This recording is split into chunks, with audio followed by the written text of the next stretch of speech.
Hello students, good morning. तो आज हम जो चर्चा कर रहे हैं वो मर्म के बारे में कर रहे हैं, मर्म चिकित्सा के बारे में कि जो मर्म वेदन होते हैं हमारे शरीर में, तो उसके परिणाम क्या क्या होते हैं। आज हम उन परिणाम के बारे में थोड़ा सा जानते हैं। इससे पहले भी हम इसके बारे में थोड़ी सी चर्चा कर चुके हैं और आज फिर थोड़ी सी इसके बारे में चर्चा करेंगे कि मर्म अभिघात एवं मर्म वेदन के भिन्न भिन्न परिणाम क्या क्या हो सकते हैं। तो कल हमने 20 इसके परिणाम पढ़े थे। आज उससे आगे के परिणामों के बारे में हम देख लेते हैं कि कौन कौन से परिणाम होते हैं। ठीक है, तो चलते हैं कि जो हमारा अगला जो परिणाम था होता कि छाती के दोनों ओर अपस्तंभ।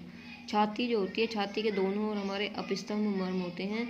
तो वहाँ पर तो वात व नाड़ियाँ होती है, दो वात व नाड़ियाँ होती हैं और उन पे अभिघात होने से वातपूर्ण कोष्ठता, मतलब कि जो जिन नाड़ियों में वात का ज़्यादा वो रहता है तो उनमें वातपूर्ण कोष्ठता आ जाती है और काश श्वास से होने के कारण जो है मृत्यु हो जाती है। अब अगला है कि पृष्ठवंश के दोनों ओर, पृष्ठवंश मतलब पीछे की ओर, प्रत्येक श्रोणी कांड में, श्रोणी कांड मतलब हमारा पेट का पिछला हिस्से में कटिक तरुण नामक दो मर्मों के क्षतिग्रस्त होने पर रक्त का क्षय होने लग जाता है तो पांडु और विवर्णता होकर रोगी की मृत्यु हो जाती है। मतलब कि हम इसमें ये कह सकते हैं कि जो हमारे मर्म स्थान है, जो हमारे मर्म बिंदु है, अगर उनमें किसी भी तरह का कोई आघात हो जाता है तो व्यक्ति के अंदर बहुत सारी बीमारियां और बहुत सारी चीज़ें ऐसी आ जाती हैं जिनके कारण व्यक्ति की मृत्यु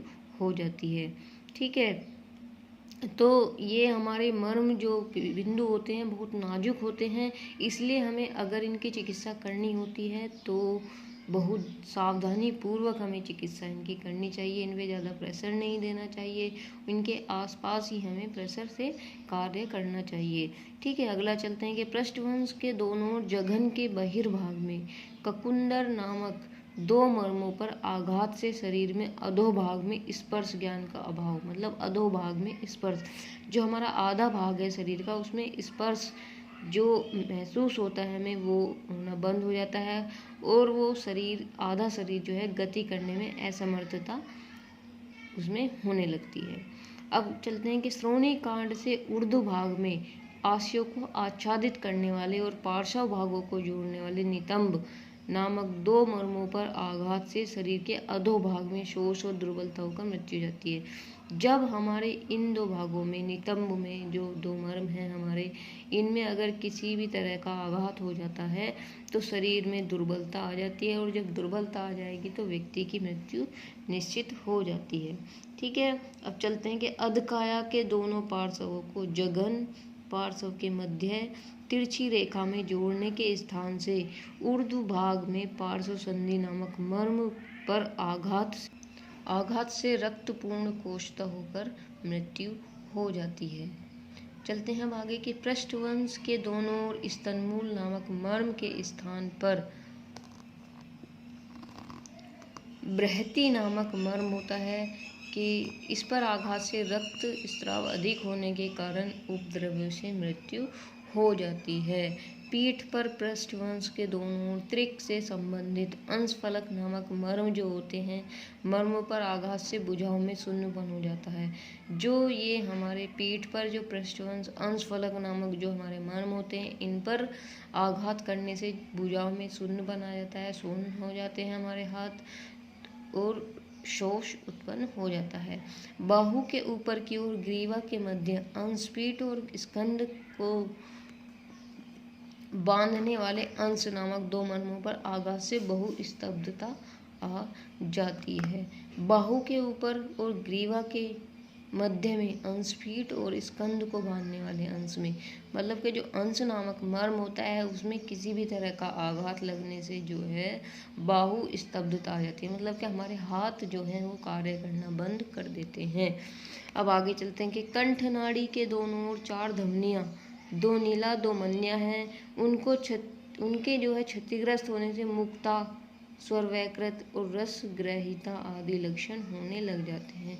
जो हमारी तो नीला और मन्या जो हमारे मर्म है कंठ नाड़ी के पास, तो जब अगर इनमें किसी भी तरह का कोई आघात हो जाता है तो हमें मूकता मतलब हम चुप रहने लग जाते हैं, स्वर वैकृत हो जाने लगता है, रस ग्रहिता जो हमारी रस ग्रंथियां हैं उनमें विकार उत्पन्न हो जाता है। ग्रीवा के दोनों ओर मातृका नामक 4 शिराएं होती है। ग्रीवा के दोनों ओर मातृका, तो उनके क्षति पहुंचने पर सदैव मरण हो जाता है, मतलब कि तुरंत मृत्यु हो जाती है। ठीक है, तो अब चलते हैं कि सिर और ग्रीवा के संयोग पर, जो सिर और ग्रीवा का संयोग स्थल होता है वहाँ पर क्रैकाटिका नामक मर्म होता है, और उस मर्म के क्षतिग्रस्त होने पर चल मूर्धता आ जाती है, मतलब कि हम चलते चलते हमें बेहोशी, चक्कर आना, इस तरह के जो है कार्य हमारे साथ होने लग जाते हैं। ठीक है, अब कान के पीछे और नीचे विधुर नामक 2 मर्म होते हैं, वहाँ पर आघात लगने से बधिरता आ जाती है। ठीक है, कान मतलब कि हमें सुनाई नहीं देता है। अब चलते हैं कि नासा मार्ग के दोनों ओर अंदर स्रोतो मार्ग में 2 फणा होते हैं। फणा मतलब नासा मार्ग जहाँ होते हैं हमारे, इनके दोनों साइड में फना नामक मर्म होते हैं। अगर इन पर आघात हो जाता है तो हमें गंध आदि का अनुभव नहीं होता है।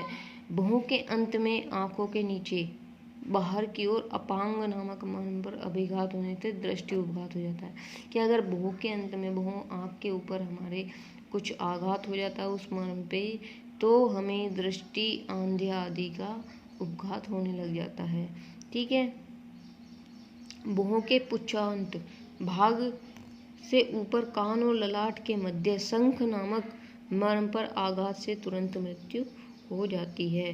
शंख प्रदेश से ऊपर केशांत भाग में स्थित उत्क्षेप नामक 2 मर्म पर अभिघात शल्य आदि पकने पर स्वतः निकल जाता है तो रोगी बच जाता है, परंतु शल्य को प्रयास पूर्वक निकालने पर मृत्यु हो जाती है।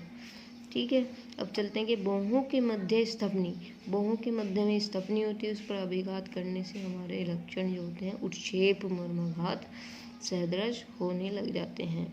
सिर में स्थित सीमंत, सीमंत नामक 5 संधियों पर हुई अभिघात से उन्माद, भय, चित्तनाश होकर मृत्यु हो जाती है। फिर है कि कान, नाक, नेत्र, जीभ को पोषण पहुंचाने वाली शिराओं के संयोग स्थल पर स्थित 4 श्रृंगाटक नामक मर्म हैं, इन पर आघात होने से तत्काल मृत्यु हो जाती है। जो हमारा नाक है, कान है, नेत्र है, जीभ है, इनको पोषण जो पहुंचाती है शिराएं, शिराएं पर हमारे श्रृंगाटक नामक मर्म होते हैं, और इन पर आघात लगने से जो है व्यक्ति की तत्काल मृत्यु हो जाती है। अब ये लास्ट है हमारा कि मस्तिष्क के अंदर ऊपर की ओर शिरा संधियों का संगम, जो मस्तिष्क होता है हमारे उसके ऊपर की ओर शिरा संधियों का संगम होता है, जहाँ पर बाल आवर्त युक्त होते हैं, अधिपति जिसको हम बोलते हैं, अधिपति नामक हमारा वहाँ पर मर्म होता है।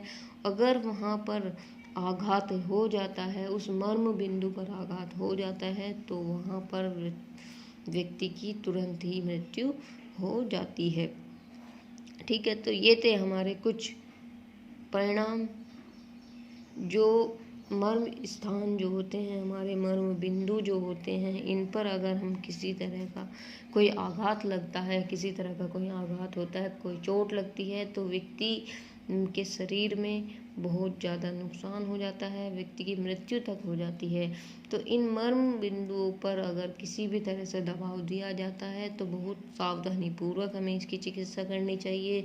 अगर कोई चिकित्सक मर्म चिकित्सा कर रहा है तो उसमें क्या होता है कि उस चिकित्सक को उसकी संपूर्ण ज्ञान होना चाहिए, अधूरे ज्ञान के आधार पर कोई भी चिकित्सा हमें नहीं करनी चाहिए। ठीक है, तो ये आज की हमारी इतनी वीडियो थी। अब इससे आगे हम देखेंगे कि वाग्भट के अनुसार मर्म अभिघात के लक्षण और परिणाम क्या क्या होते हैं। तो आज के लिए इतना ही काफ़ी। Thank you so much.